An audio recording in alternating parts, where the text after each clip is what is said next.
ఒరేయ్ కుబేరా నిన్నే, కుబేరా నిన్నే, నువ్వు ఒక్కడివి కుబేరుడు అయిపోతే సరిపోదు రోయ్, నీ చుట్టుపక్కల ఉన్న నలుగురిని కుబేరుల్ని చెయ్యాలి. మరి అర్థమయ్యిందా?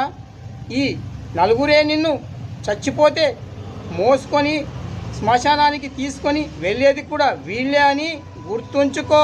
ఒరే కుబేరా, నిరుద్యోగి తల్లి ఐసీయూలో చావు బతుకుల మధ్యలో ఉంది. 5 లక్షలు ఇస్తే కానీ డాక్టర్ ఆపరేషన్ చెయ్యనన్నాడు. వెంటనే అతడికి నీవు 5 లక్షలు ఇచ్చేసేయి. మానవత్వంతో సహాయం చేయరా కుబేరా, సహాయం చెయ్యి. నువ్వు చేసే సహాయం అందులో నీకు పుణ్యం కూడా ఉంటుంది కుబేరా. అందుకే నువ్వు మానవత్వంతో సహాయం చెయ్యి. జాబ్ వచ్చాక ఆ నిరుద్యోగి నీ డబ్బు నీకు తీర్చేస్తాడు. ఒరే కుబేరా, నా మాట విని నువ్వు సహాయం చేసేయి కుబేరా, సహాయం చెయ్యి.